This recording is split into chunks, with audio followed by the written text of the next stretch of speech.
Woman who's unwinding road, with stories deep and hearts that glow. She's been the boss, she's been the flame. She's more than titles, more than names. So pull up a chair, come join the show. Let's talk the highs, the hurt, the glow. She's got the mic and we've got the night.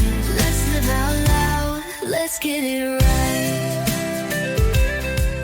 Thanks so much, and welcome back to part 2 of Angie's episode. We can't wait to get caught up and hear all about what happens next. So we want to hear all about her nephew raising a young child at a young age herself. She was only 21 years old, and then going from there and having 2 additional children of her own and moving to Virginia. And how did you deal with all of that? Let's just cut to it. What happened, or what was going on that you guys had to take on this great responsibility? So you're 21 years old. You and John are married now, and you're still in Miami at the time. Okay. And then you have a nephew. How old was he? He was 10 or 11, I want to say. And he was born in Colombia. He was living in Jersey. At this point, he was living with John's mom, who got married the May after we did. Okay. Right? She remarried, and she got married in May of 2006. And she's going away for the weekend. When John and I first got married, we lived at home in her house, right? So our nephew was like our, next door neighbor, right? We shared a wall. So I had known this child previously, and we had a great relationship. I would take him to and from school. When she gets married that following May, John and I are now in our first apartment, and she is going away on her honeymoon. Okay. And she's like, "Okay, he stay with you guys." And I was like, "Yeah, of course. Just bring him over. He's great. I love him." And he was starting school, and I had an extra bedroom, and I was like, "You know what? Just stay with us." And his mom, who lived in Jersey, still lives in Jersey, was like, "Well, I'm going to send him, I want to bring him back up here." And John and I were like, "There's no way that John's his godfather." So we're like, we're not we love him, and he's really impressionable. Like, we have the space here for him. Leave him here with us for a year, get your stuff together, and then move down. And then you guys can go do whatever. We think it's better for him to stay here. And obviously, as a mother, that's a really hard choice she had to make, and a huge sacrifice on her part. But she did that for him, and he stayed with us. Okay. And while it was kind of wild and crazy, to be 21 raising a 10 or 11-year-old kid, I wouldn't change it. It taught me so much. It taught me so much about being a person. Do you feel like you were kind of craving that? I feel like, you're raised by both of your parents, family at home and all of that. But it sounds like maybe you were going through maybe some normal teenage angst with the stories of who you were hanging out with initially, and then having to get up, move, and and then you're at a new high school, marrying John, and then relatively quickly getting married. Do you think that this parenting him forced you to kind of just sit and be still and grounded you in a way? No, that really didn't happen until we had Emma. Okay. But for me, it was I'm not gonna. He needs a place to stay. Yes, have him stay here. I love him, right? John and I, we got engaged at 18. We got married. Actually, I was 17 because I wasn't yet 18, and we got married 3 years later. My dad put that stipulation: you have to wait 3 years or finish college. So I set a date 3 years later. So we had already been together for 3 years, and then the following year, Orlando comes to stay with us, and it was wonderful. It didn't put a kink in our plans at all, which typically at 21 years old in Miami of all places, everybody's either going to college or going to college parties or going to clubs. And I wasn't doing any of that. I was working. And the only time I really ever went to clubs was when Best Buy would rent out a club for all of the stores, and we would all go together, or maybe randomly a Thursday night. But I wasn't doing a lot of that. And I didn't miss it so much, right? You're young, whatever. I didn't miss it. So Orlando comes to stay with us, and the years on our lease is up. We end up moving out, and we move into a new townhome. And right after we move into that townhome, I end up getting pregnant with Emma. Okay. And it's funny because we had tried, I had baby fever. Right after we got married, I was like, I want your baby yesterday. Come here, tall boy. Yeah, tall boy. You put in a baby. Let's go, right? Yeah. And it was so weird because, you're young and like 21-year-old, you don't think that that's what you want. And I wanted to start a family. And maybe it's because I came from such a big family that I wanted a family of my own. And we tried for a year with Emma and we didn't get pregnant. And I was so stressed. I was like, maybe we're going to have like, maybe we have fertility issues. Maybe we adopt. So like having Orlando in our life added so much like fun to that in this time where I was like not falling pregnant. Right. And it was just, I wasn't tracking my cycles and I wasn't doing it the right way. Right. I was young. It was before before the internet was in everybody's pocket. Sure. So we end up getting pregnant with Emma and Orlando becomes the best big brother ever. Best big brother ever. And then I'm still working at this point and I'm like floating between were you managing it then? Like what were you doing and what was John doing at that time? John was a general manager for one of the Best Buy stores down in South Florida. And when I got pregnant with Emma, I was the operations supervisor at one of the stores up in Broward. Okay. So it's like an hour north of Miami. I moved down south to be closer to Orlando as I'm like going through this pregnancy or whatever.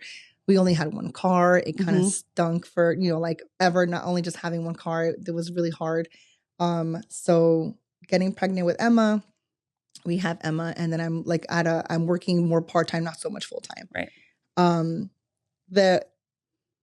John's first official Father's Day, and I think it was Father's Day. That year was Father's Day and his birthday. Okay. Right. His sister comes down because Emma's birthday is right after John's and Orlando's is 2 days prior. Okay. So June is a very busy month for us. So his sister's here in town and we're in Walmart and she's like, your nose looks a little wide. You're probably pregnant. And I was like, ma'am, please. Okay. Keep your negative energy somewhere else. Right. And she's like, no, we're going to buy this test and you're going to take it later. So I couldn't sleep that night. I woke up and our house at the time, the master bathroom didn't have a door. So I was like, I can't take this test and risk him waking up and seeing me take this test. So I'll take the test somewhere else. I went to the other bathroom, took the test, and it's positive. So it's like 4:00 in the morning. Oh, Emma's not even officially a year old yet. And I was like, I didn't realize that the kids were that close. I thought they were 2 years apart. 18 months.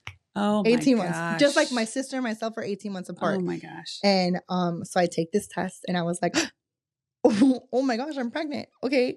So I spend the next 3 hours like waiting for John to wake up. Right. So he wakes up. Happy birthday. Here is a pregnancy test. And he's like, what is this? And everybody's coming over for, Father's Day brunch. And I tell my parents that we're pregnant again. And they're like, what? And I'm like, yeah, this is, we're pregnant. And they're like, oh my God. John's mom and his stepdad and his sister were there at the house. So they found out first. And then everybody kind of like calms down. At the party, I announced the pregnancy a week later that I'm pregnant. And then we have Jacob. And it was fantastic. Like, so 3 kids. We have 3. And in between Emma and Jacob, my sister gave birth to her son. That's right. I remember meeting him. Wait, yeah. Did I meet him at the party? Yeah. Yeah. You met him at the party. So, yeah, gosh. So now you're like kind of recreating. We're having this big family. Yeah. Were you guys in Miami? We were. Yeah. Jacob was born in Miami. And I didn't work for much too longer after he was born. Actually, I put in when I left for my LOA, like my maternity leave, I was like, I'm not coming back. And my GM at the time was like, you'll be back. And I was like, watch, I'm not coming back.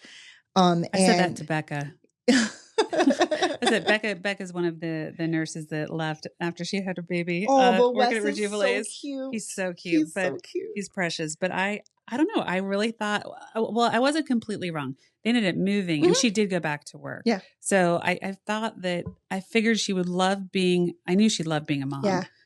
But I just knowing her, I thought you'll probably end up back at work like within a year or so, just because her interactions with people. Yeah. So for you left I left Best Buy because at the time, like, childcare was ridiculous. It still is. Yeah. I can't imagine what it must cost now. And at the time I was just working to pay for childcare. And I was like, if I stop working, I'm not losing any money because the money that I would be spending at the childcare, like I don't need to spend it. Yeah. So I became a stay-at-home mom. I was 25, a stay-at-home mom to 2 kids. And we, at this point, right before Jacob's second birthday, we bought our first home in Miami. Wow. And it was a beautiful house. Yeah. Beautiful house, big backyard, like on a pond. This whole thing was really nice. So, I had it, right? I was like, I have the 2 kids, Right. the 3 kids with Orlando. We ended up getting a dog. Like, so we had the whole thing, right? The whole thing. And it was everything I've ever wanted, but it was the hardest thing I had ever done. It was isolating being so young and having all these wonderful things, all the things you've ever wanted. And then all your friends are, graduating from college, or they're going clubbing, or like they're traveling, or doing all these young things that you do in your 20s. And I was raising babies, which is, I loved it. I loved it I wouldn't change anything because it's led me here. And it's given me the opportunity to have such beautiful relationships with my children, having been there. But I will tell you, what you said is very true. That, I mean, regardless of when you have children, depending on your community, your social group, etc., you can certainly experience isolation, especially if you're staying home. What I will say is that how old are you now? Now? Yes. 41. You're 41. Okay. So I'm 47. So we're, generationally really close.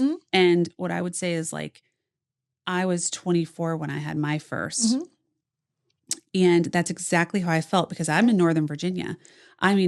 It's this weird thing where, I don't know about you, but I have friends that, have kids that are still in elementary school, because they waited a long time. They worked and went back, did all their grad work, and then they got married and had children. And so I almost felt like I did something wrong, I almost felt like a teen pregnancy of some kind, because nobody I knew had babies when I first had my kids. And so nobody my age. And then those that were a lot older, just that there was just that generational divide where I hadn't lived enough to really, now, if we're 10 years apart, no big deal. But, 24 and 34 was a big difference. And so it was very much not really having friends, because they wanted, like you said, they were going out and doing stuff. They were, traveling and doing all kinds of things that I couldn't do anymore. Yeah. So very, very isolating in that way. Yeah. I had, so John has always traveled for work, right? So he was traveling for work. And I had my sister who had her son, who was 3 months younger than Emma. And then one of my close friends, her daughter is between Emma and Jacob. So I had one other person who kind of like feel my pain of being a young parent, which at the time I was like, man, this is really hard, right? But now at 41, I could do things I wanted to do in my 20s or growing up money. That's true. You know what I mean? And a lot of my friends do have kids at elementary school, and I don't know if I talk about it with John, like if we wouldn't have had kids. If we would have gotten to like 37, I had never had kids, I don't know if I would have wanted to try like past that, because at that point you're in a whole other stage of your life to kind of reset that clock. Like that's why we never had a fourth. You know what I mean? Like, because I've got 2 hands, I got 2 kids. Right. I'm done. Like Orlando's, great big brother. Like we're good. His mom always wanted us to have another kid because he's got twins in his family, and I was like, lady, if I would have had twins, I would have done.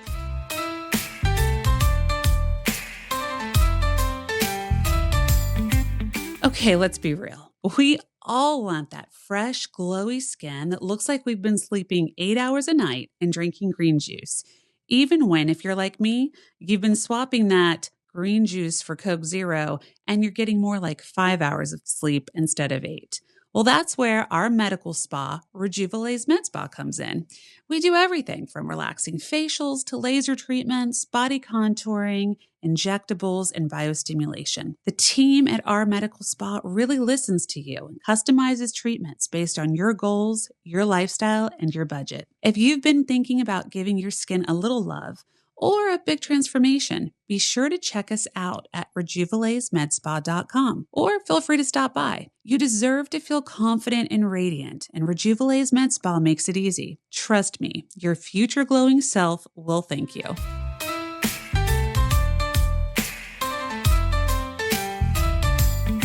Or how old were the kids when you moved to Virginia? Jacob turned 5 here and Emma turned 7. Oh, wow. Okay. So we left the day after Christmas 2013. And I was still a stay-at-home mom. And John at that point was working for Toys R Us. And he got a promotion to come up here and run the Northern Virginia market for Toys R Us. So, and it was to be a district manager, and this is what he had wanted his entire career. So we, fortunately, right? Like, we packed up our house. Orlando didn't come with us because he was a senior in high school at that point. He was already 18. He was legally allowed to make his own decisions. And we left him behind with his best friend and his best friend's family, who was like his third mom. Right. So we left the day after Christmas and we moved to Virginia and it was cold. I remember getting off that plane and, my babies were Miami babies, and Right. we left Miami, it was 80.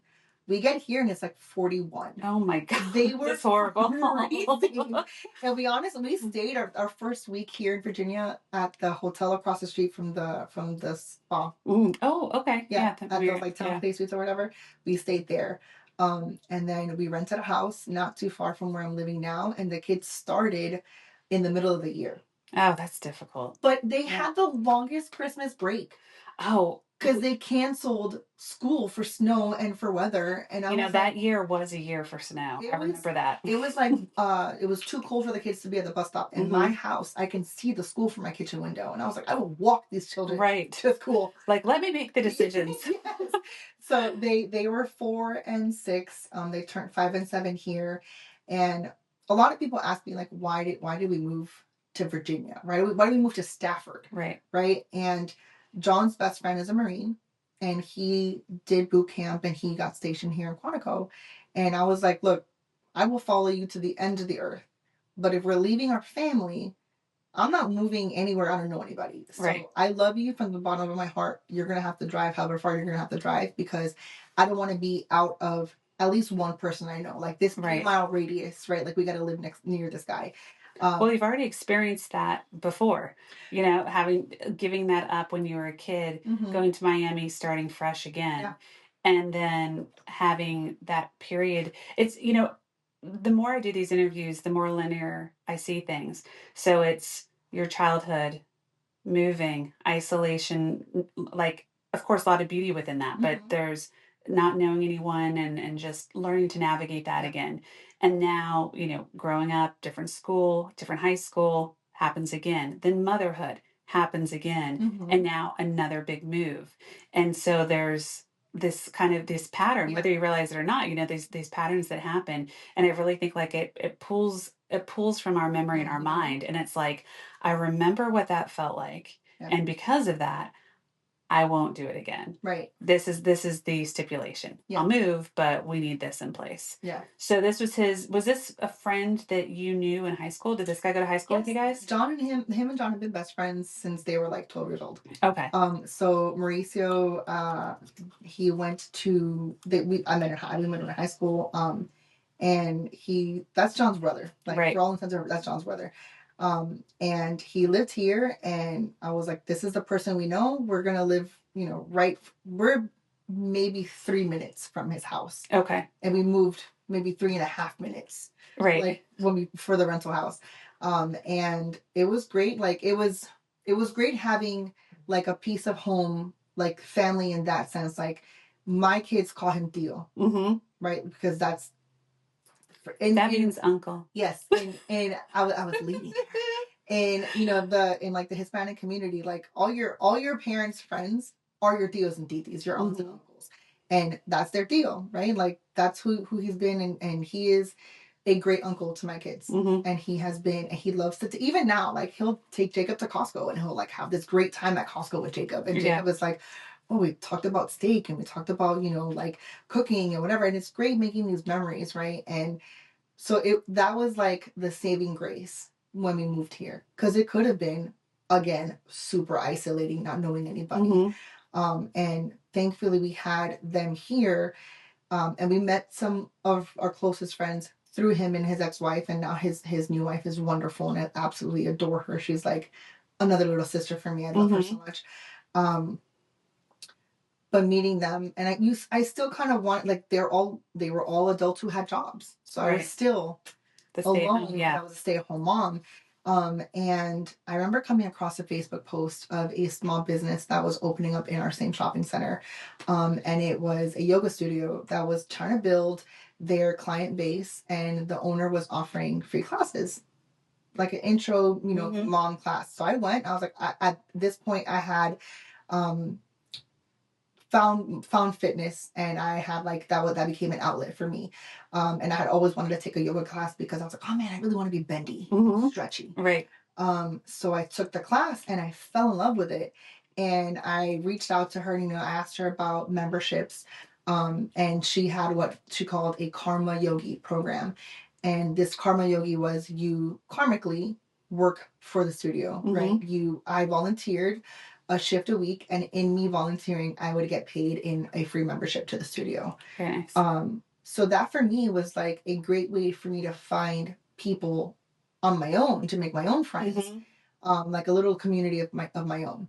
And that worked really great. Like I am till this day, I am still friends with some of those people that I met back in 2014, like that have become irreplaceable people in my life. One of the things I noticed about you is that you do have a really large friend group, a very, very close friend group where, like you said, that everybody, it seems very familial. And not all of them are Latina or Latino. And so it's not just within that culture, but the culture you guys shared together in your friend group. And so thinking of that now, it kind of makes sense too, from like how you find your people, because you began, how your beginnings were with your people. And so you find them wherever you go. And that's just, I know plenty of people, of course, that have friends. I certainly do of my own, but to have a group of working adults who are also parents who are as close as you guys are is, to me, I don't see that a whole lot. Rare. And it's really cool. Yeah. It's really, it's like you guys are all so fun to be around. So I get it. Yeah. I'm just like, this is a really cool group. we do, like, I've talked about it on my socials, and I've talked about it at work. We do Champagne Fridays every Friday. I actually got asked this question last week on like my getting to know me kind of thing. It didn't start off as a Champagne Friday. It was like, hey, what are you guys doing on Friday? Same thing, right. We're hanging out at our house, and we're wrestling fans, so we would just watch SmackDown on Friday nights or watch Triple D because John, he loves to cook, and we're Food Network people, right? So we would watch. We're hanging out, not doing anything, just come and chill out. And then we gave it a name. And my friends love a theme. Right. We love a theme. Yes, they do. So they were like, oh, now it has a Champagne Friday. It's a name. We're there. Yeah. Every Friday, everybody comes, whether it's champagne, water, high noons, wine, whatever they want to drink or whatever they don't want to drink. We just come over. Right. And we are a massive group. It is huge. We are. Yeah. We're 10 adults, I think, now at this point, and everybody has kids, so we're like 12 kids. So us trying to find, like, we're gonna go to dinner somewhere, we need to rent a special event space. Right. Like we're that obnoxious group, like at a brewery, at a winery, at the beach, that takes up like half of the space. But I love them. Like, that's okay. Yeah, it doesn't. You guys are enjoying life. You're not hurting anybody. Yeah. Everyone's as nice as they can be and just funny as hell. Yeah, it's funny. Like, I didn't make that connection of like moving and finding people and moving and finding people that you pointed out, and it's true. Like you find the people that are meant to be like in your life and who are going to impact you that way. And for me, like, I have different pockets of that. Like I have different roles that I play, like, with my family. I have my friend group. I have the people who I met at the studio. And then I have like the people at the spa. Like I find community with people who you're going to resonate with anyway. Right. And it's really cool how like I've been able to do that, or I feel like it's really cool I've been able to do that. I would agree. Like, I think that, I guess when I think of you, like one of the words I think of is community, because it is like you do have, I know that we've talked, and obviously just like a lot of people, you need that downtime to reboot, recharge, and have to have a little quiet, but you're also just really good about being in community where you're at. And like, even at work, I think you've done a good job of building that amongst everybody. So good for you, because that is something special to be able to do that. So you worked at the yoga studio for a while, and were still raising the kids. So it was part-time that you were doing that. And then, I wanted to talk a little bit. I know that in between all of this, you have two Instagram accounts. The one, of course, we'll talk about will be Spa Life with Angie. Correct? Like Is that follow, that like exactly? Spa Life with Angie. Yeah.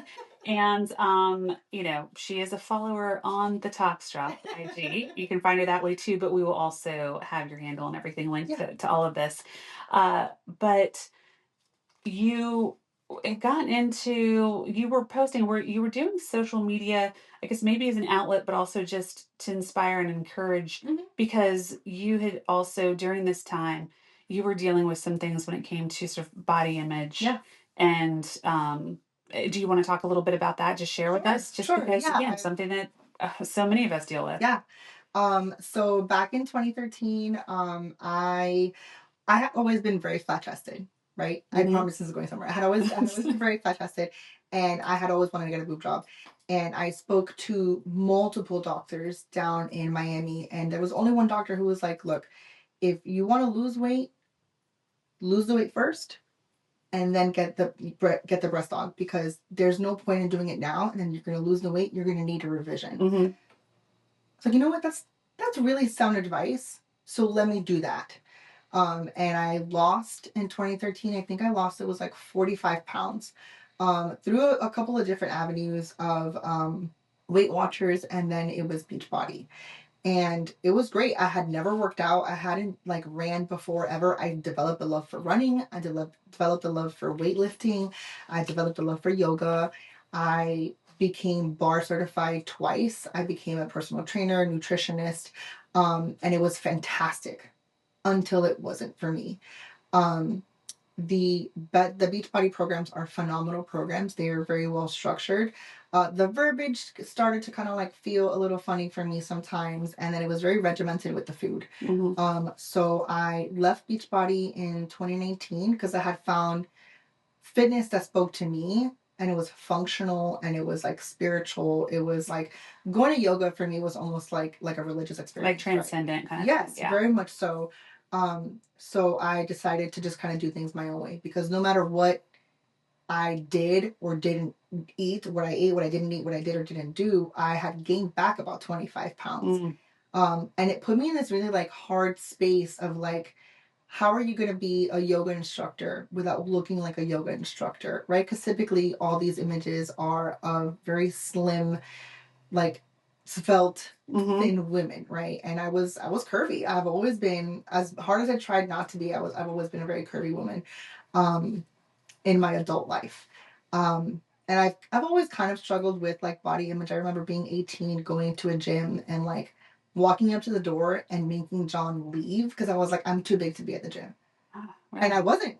Nobody's too big to do anything, right? So I left, and I found my way into Beachbody, found my way out of Beachbody. Do you think that the focus sometimes with this is how much you can eat, this is what you have to do, blah, blah, blah, becomes, you can kind of get obsessive on it? It was obsessive. It was obsessive. And that was the name of the last program that I did.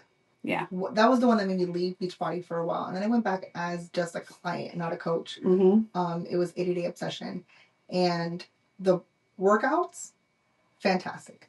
The regimented food plan. I remember one day we were driving home from Miami, because we used to drive all the time. The gas was paid for. 4 tickets for 4 people are really expensive. So we were road tripping back, and I was like, I'm out, I need to eat right now. Like, I'm in my window for this meal. I don't have any extra snacks in the car. We have to pull off right now. Right. And John was like, can you like eat? What do you need to eat? And I was like, I can't eat anything that's like fast food. I have to eat a red, which is a protein. I have to eat a blue, which I think was like a healthy fat, and I have to eat like a purple, which is fruit. Right. I remember they had a little color box. And I made us pull off like 10 minutes out of our way, which it's an 18-hour drive to Miami. 10 minutes anywhere, 10 minutes you don't need. So we pulled off into a Target, and I like grabbed like yogurt and whatever for the drive. So I grabbed that, and I was like, this is not sustainable. Like, I cannot live my life like that. Not only can I not do that, but like, I have a daughter. Like, I don't want her to grow up feeling like she has to live her life trying to make her like herself smaller forever. Right? Like, no, you take up space everywhere. Right. And after that, I was like, I can't do this anymore. And Yeah. I went on my stories, and I like had this huge like, you know, epiphany, and like it was really emotional for me to like decide that I didn't want to be a coach anymore, because that had become a big part of my identity. Right. Like fitness, right? Mm-hmm. And if I wasn't a beachbody coach, who am I? Right. And it was the sense of like, now I have to reinvent myself all over again. But I didn't, because I had the yoga community. I had the bar classes that I was doing there, right? Mm-hmm. So I still had that sense of self tied to that fitness world. Yeah. And then, so I left that, and I kind of like was living life at you know, 165 to 175 pounds. I was like, all right, this is me, because I was eating the same, maybe not the same, but like I was eating in a way that suited my body. Like, Right. I'm hungry, I'm going to eat this. And I'm no longer hungry, I'm not going to eat it anymore. Right. Or like I was starving all the time on those programs. And it's because Right. I was eating in a constant deficit, because I was working out at one point. It was almost like 17 hours a week. Yeah. Between my personal classes and my own workouts. Right. So it became about like learning to love myself, whether I was 145, 165, 190 pounds, because my value should not be tied to the number on the scale. And that is a lesson that still at 41, I am trying to teach myself every day. I think we all are. Yeah, you know, it's hard, right? Like, and I can be like, oh, it's tied to, you know, growing up as a teen in the 90s and 2000s, where like Jessica Simpson with her leopard shirt was like, you know, super big, and she was a size like 4, right? Mm-hmm. It's what the society was like feeding us as far as like images and stuff was good for us.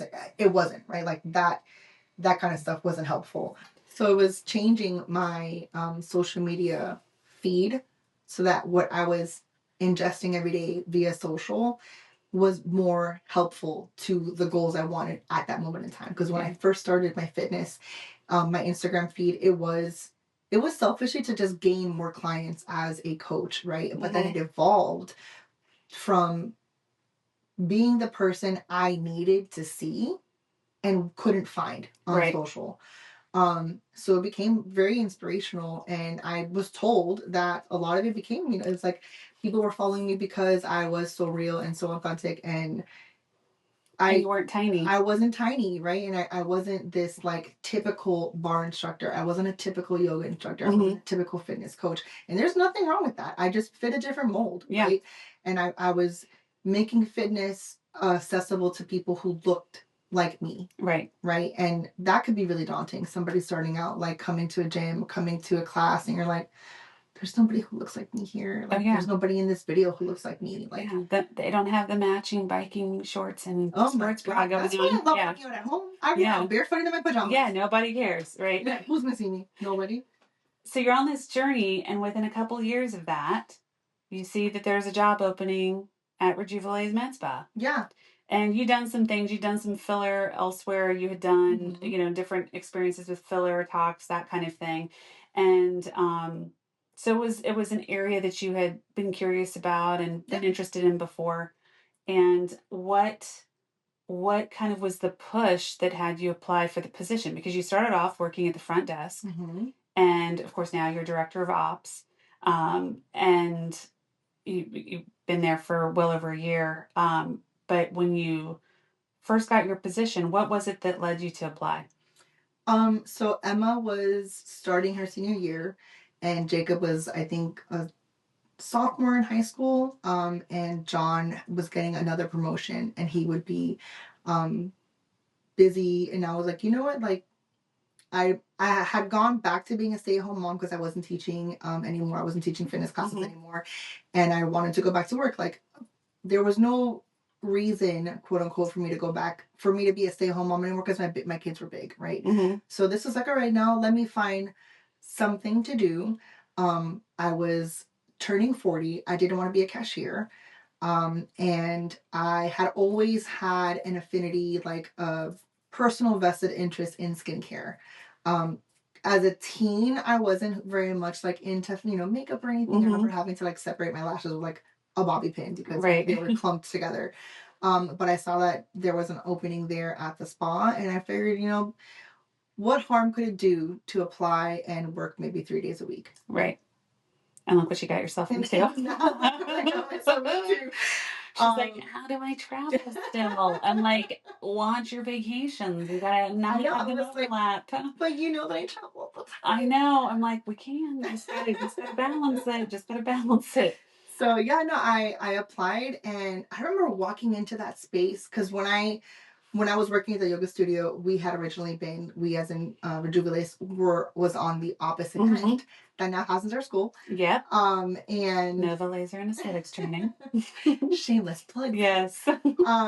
So I remember us being there, and I didn't realize how large of a space that we had, but I was so impressed by how well decorated the space is, and just how it felt like I was not in Stafford, because the like places that I had seen in Stafford all just looked like a regular doctor's office. Right. Nothing had a wow factor. And I walked in and I was like, wow, this place is it. Like this, whoever this owner is, she knows what she's doing. It's fantastic.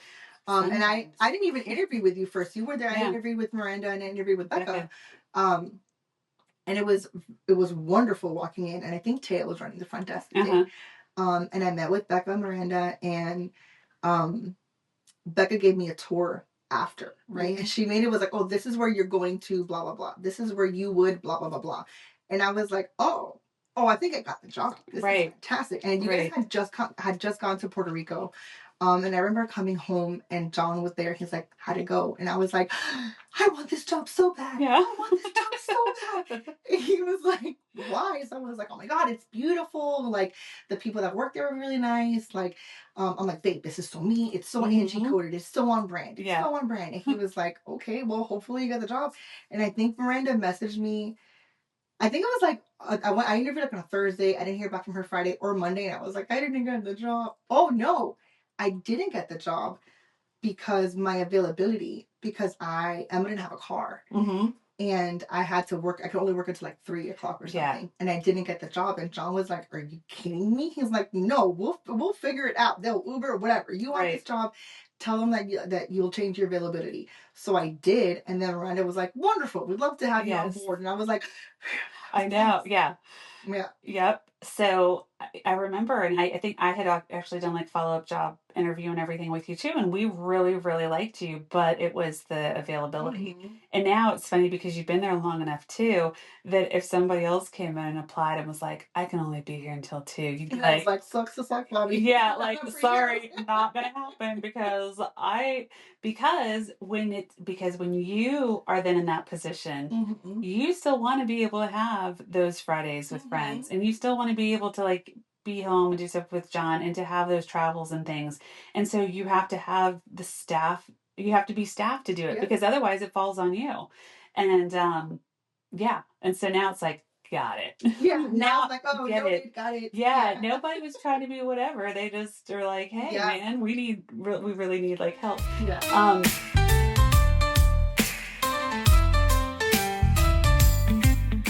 Hey, beauty lovers. If you've ever dreamed about turning your passion for skincare into a career you love, listen up. At Nova Laser and Aesthetics Training, we don't just teach aesthetics, we build futures. Our hands-on training gives you real-world experience with the latest in technology, skincare techniques, and treatments. Whether you're obsessed with facials, lashes, or helping others feel confident in their own skin, our expert instructors will guide you every step of the way. You'll graduate fully prepared to pass your licensing exam and ready to thrive in this fast-growing beauty industry. Enrollment is now open, so if you're ready to glow up your career, visit nvlet.com to learn more and schedule a tour. That's nvlet.com, where future estheticians start to shine and where science meets beauty.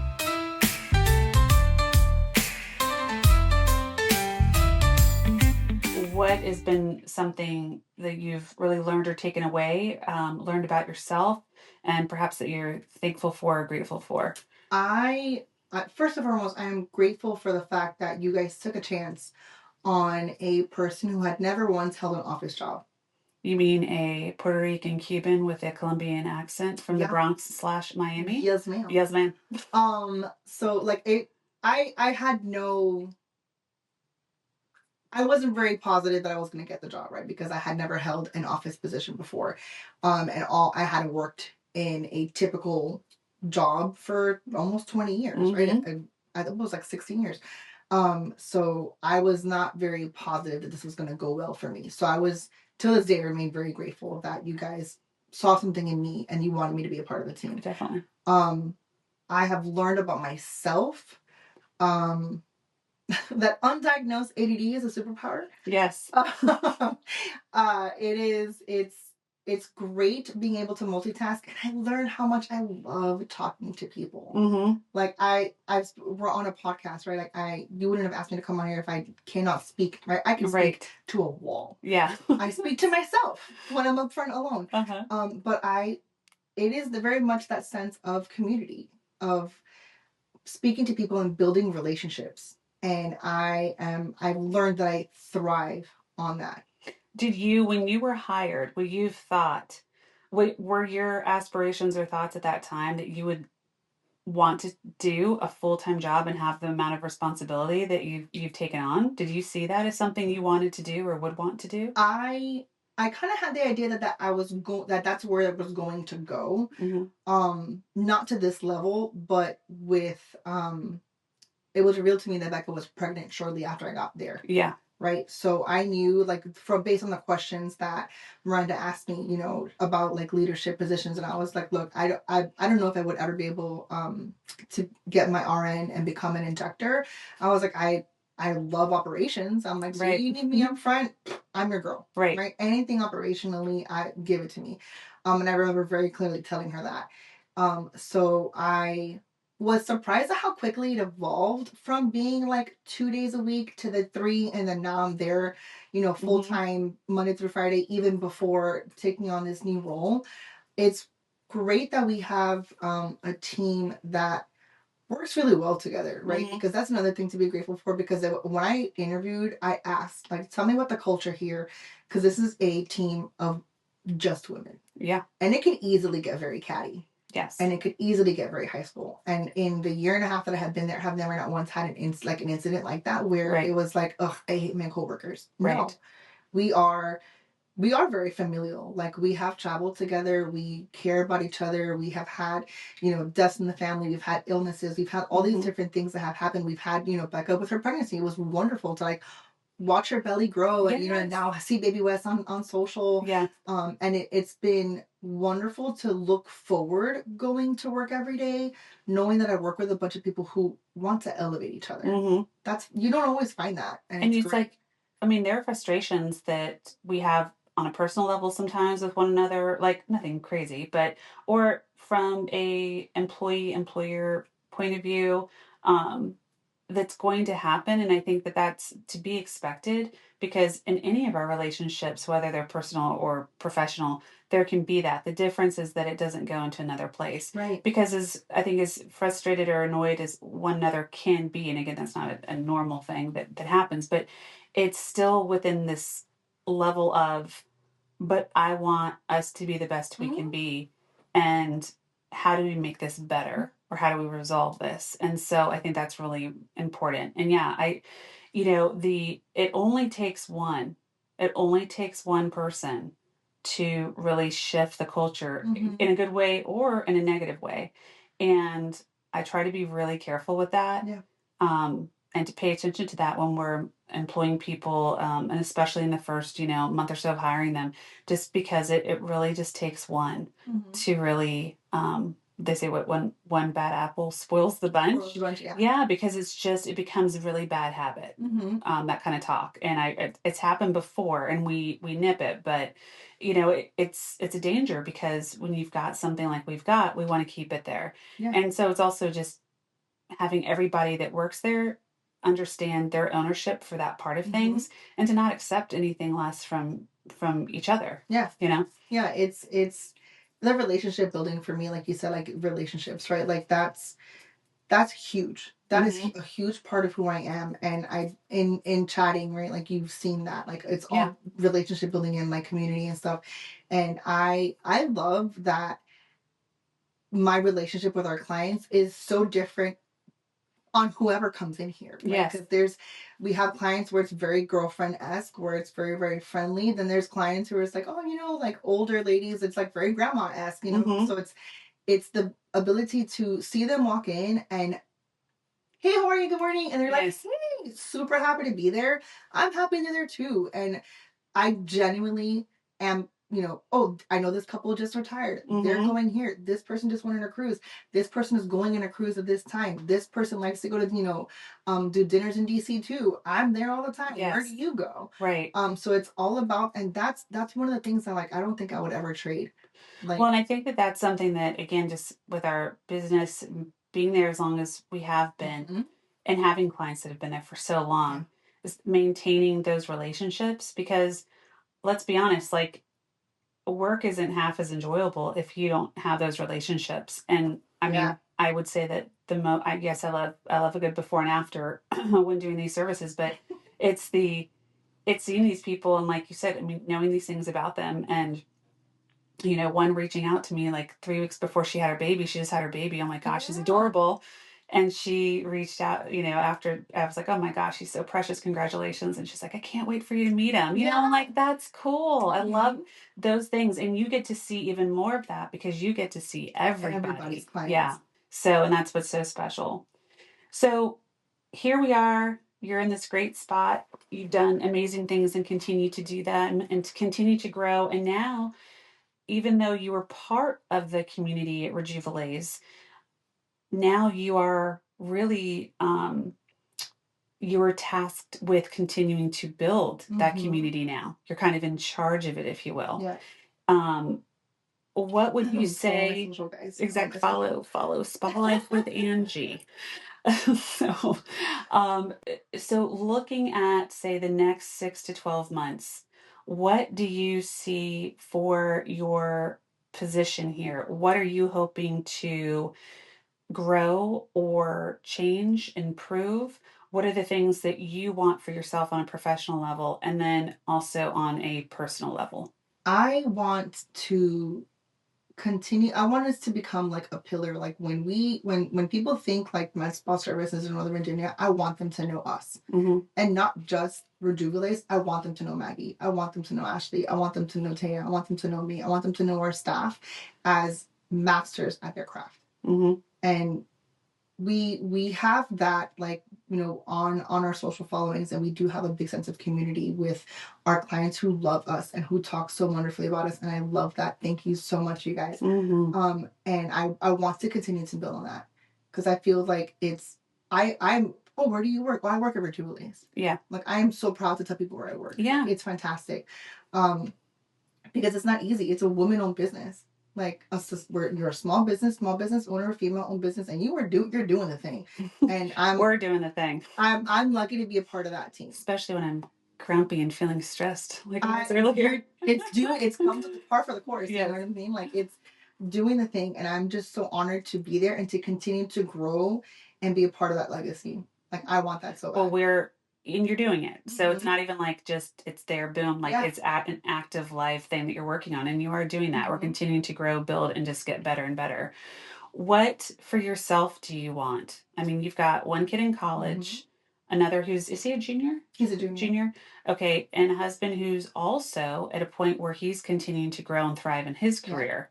So what do you want when you think about home and family and friendship? What do you want for yourself in the next 6 to 12 months? Next 6 to 12 months. Personally, I do want to travel some more because I like to travel. I want my daughter to succeed in her first year, right? That's not for me, but it's for her, but it's me by proxy. Right. I want for myself professionally, I would like to become a CMA to have a better understanding medically, like, as the things that we do here. And I want to be able to continue to grow my impact, like, on my social media, and just help other women who have felt or feel like I have, who didn't know how to come out of being a stay-at-home mom, who found themselves in this new role, whatever that new role may be, because it wasn't always a stay-at-home mom, right? I was a mom to a young child at a young age. I had my own children. Then I was navigating life in all those different stages. I just want to be able to continue to inspire people. Awesome. And to the woman who is looking at herself in the mirror and hating on her cheesy thighs or mama belly, or her breasts might be too small, or she may just not fit the mold she thinks she's supposed to fit, what would you say to her? It gets better, babe. It does. It gets better. And those are parts. So I started therapy this year, right? And my therapist he doesn't harp. He wants me to be aware that there are parts of me, right? And there's different parts that feel things and do things and are that you have to recognize. And the part of you that is looking at that reflection in that mirror is not who you are as a person. It's a small part of yourself, and it gets better. And some days that part of you is going to be louder. Some days it's your job to just recognize her, love on her a little bit harder, and know that that's not how you're going to feel all the time. One of the things that I read in a book, I think I've said it before when I was doing another interview, but I'll just say it again. It doesn't hurt to say it again. But it was the book From Abandonment to Healing by Susan Anderson, I believe. And there's a part of the book, and I'm not really into the whole woo-woo type stuff. I think you're a little more woo-woo than I am. I'm a little woo-woo, You're a little hood. You're a little more woo-woo. Yeah, so you're a hoo-hoo. I'm a hoo-hoo. So, there's a part in the book, and it talks about thinking of your most innocent self as a child. Like, if you think of a picture of yourself, who you were, what does she look like? What was she wearing? What is her hair like? A time where you had no ill will, no feelings of anything other than just pure childhood innocence. And imagine her now. You guys are sitting in, say, a quiet space, middle of a forest, something like that. And you invite her to sit in your lap. And you literally just hold her and hug her and apologize for the things that maybe you didn't protect her from, or help her understand it's okay that you felt this way. And I'm sorry that I didn't do better to protect you. Because even though we are the adult of who we are, she's still in there. And maybe she just needs to hear this self-reflection where we're saying, I'm going to do better for you. Yeah. And I think when it comes to whatever it is, if it's the way we judge ourselves, that we're going to do better for her, because maybe in the you are now, you have trouble seeing that, because we as adults, we feel the shame. We know where we've screwed up and all of those imperfections. But we need to remember where we came from, and that little girl deserves better. Oh, facts. You know? Facts. So thank you so much for coming on the show today and spending your evening with me. We had a very long day. You did not get your Wednesday off, or Wednesday work at home Wednesday. So thank you so much for being here, for taking time to share your story, and for allowing me to see more a part of you in this, just who you are, where you came from, and the things that have affected you and driven you in life. And I'm so grateful to have you on our team, and so grateful to have you in this role, and to know that I have somebody that I can trust when I'm not there, to love the business and love our clients the way they should be, and to care for our staff. And that's something that you can't find very easily. And I know I had it for a long time with Miranda, and you are carrying that torch now. Absolutely. And you're doing it in your own way, because you are bringing your own set of things to the table too, which is fantastic. So guys, thank you so much for tuning in to part 2 of Angie's episode. It has been so wonderful to have you here, and so wonderful to have Angie. As always, thanks for dropping by. Check out next week's episode coming soon. So pull up a chair, come join the show. Let's talk the highs, the hurt, the lows. She's got the mic and we've got the night. Let's live out loud, let's get it right. She's got the mic, yeah. We're doing it